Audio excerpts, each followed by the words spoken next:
And good morning, peeps. We got Jane Austen. I love Jane Austen. Uh, it took me a while to warm up to her. Actually, you'd think that just like Louisa May Alcott, that would be one of the first ones that I would have read as a young girl, and it is. It's one. Emma was one of the first books I read before I even hit junior high. Right. Well, let's see what she has to say today. Uh, do not give way to useless alarm, though it is right to be prepared for the worst. There is no occasion to look on it as certain. And boy, I tell you, that I think is a quotation for our times, right? Be prepared. Be prepared all the time for anything. I've lived in tornado zones and hurricane zones and earthquake zones and all kinds of blizzards. Right? We're right now. We're in a snowstorm watch, so it's starting to sputter right now. But the bulk of it is supposed to hit tonight through tomorrow. So yet another winter snowstorm in Minnesota. Wouldn't you? You know, let's not get surprised, right? Let's not be surprised at this, right? And I think that's kind of that's how I take what Jane is saying. Do not give way to useless alarm. Yeah, no, don't just get, oh, the sky is falling down. Oh, I don't know how we're going to survive everything that we've got in front of us. And there's plenty of things to survive, right? Um, it's not a, it's, that doesn't help, right? It doesn't help to bury your head in the sand, and it doesn't help to get crazy, you know, 5 alarm ringing the bells either. Uh, what is practical, though it is right to be prepared for the worst. So you want to kind of live your life with enough uh, plasticity, flexibility to be able to pivot and to have the resources at hand, have your resources ready in case something is going to happen. And as you do that, you just try like heck to change the narrative, right? Figure out where your agency is, and I think that is those are words to live by in the Regency era of England.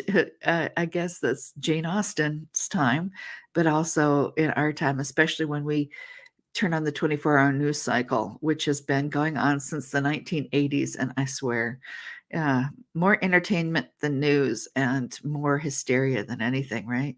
And it's hard to figure things out. But in one way, it's hard to figure things out. In another way, it's as easy as it's always been, right?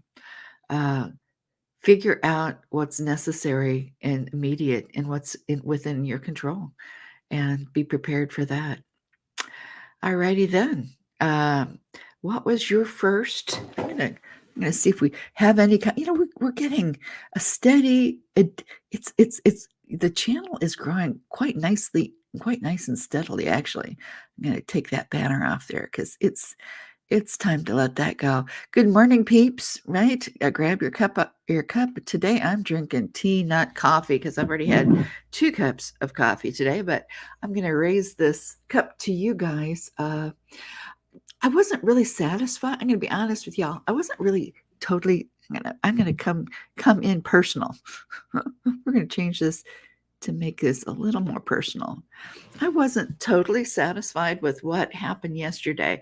I was trying to put more format in there, and I think it came off as too salesy or too formal, and that's not what this is about.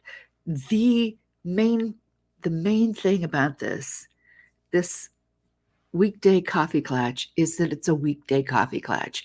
It's a chance. It's a chance to connect. I'm gonna see if we can get the comments going. I have faith in you guys. As you guys keep, I have 1 live viewer, and then I got 2 live viewers, and now each of my videos are, getting, a dozen or more views a day. So it's a slow and steady, but that's fine, and that's probably how it should be. Sometimes sometimes what life gives you is exactly how it should be, even though you think it should be this, that, or the other, right? And for what I'm trying to do here is just to take a moment out of our day, uh, in the morning, after the morning rush, after we did all the things to get us out of the door and get everybody else out of the door, and to find a moment of peace and reflection and connection. And that's it. It keeps me going, and it keeps me going for a few different reasons. Like I said, the channel is going to be changing. This particular coffee clutch is going to be moving next week over to the Chicory Chicks, which is not hard to remember because it's the Chicory Chicks playlist, and even the ones that we've been doing as the Hot Mess Chicory Chicks, that's already over there. You can go over to the Chicory Chicks YouTube channel, and you can subscribe there if you want to. But that's where you'll find the live streams, and I'm going to be loading those up soon. So you'll know you're in the right place. So what that means is, well, what the heck am I going to be doing with this channel aside from launching other ones? And I'm going to bring this back over to where I'm going to share again. And the reason why I'm sharing this is because it gives me something visual, and I'm a visual person. I need this. So if it's helpful to you, great. So what I've got in trying to figure out how I can make my content YouTube friendly for the algorithms, and it's not so much because I'm trying to please Google. It's because Google is trying to please you guys. And that's where I can get behind the Google algorithm. Sometimes that stuff works in our favor. You see, what Google does now, it's different than what it was 5-10 years ago, right? Google's algorithm is trying to get, and with it's YouTube or Google, both of them, those are the two biggest search engines in the world, Google and YouTube. And they're working together to try to figure out who you are, not necessarily who I am. But if you come to my channel, it's telling them, oh, you like this kind of content. And it's more likely to give you more content like mine, including things on my channel. So the more I can do to help that out, the more I serve not just Google, but primarily we're all trying to serve you as the viewer. And that's the goal. And that makes me feel a lot more happy within myself than how it came out yesterday. That's all. Because for me, this is about showing up and having an opportunity to connect and to get to know who you are. Right. So if you want to have the 10-minute coffee break, and eventually we'll have people coming on there too, but it's more of a coffee conversation, very casual. Maybe, having people come on and maybe you meet them. Mostly it's going to be about coming on, getting to know who else comes on at the same time. I think that's super important to build that kind of community. I think that's the first and foremost, is to set that time of day where we have that sacred space, that ritual that we do, and come together and meet your newest best friends, and think a thought we haven't thought before, and at least be introduced to an author we might know or we might not know. And I'd love to hear in your comments, even if this is on replay. Jane Austen, what was your first book that you read of Jane Austen? Mine was Emma. It took me 5 times to get to where I could get into Emma as a grade schooler, right?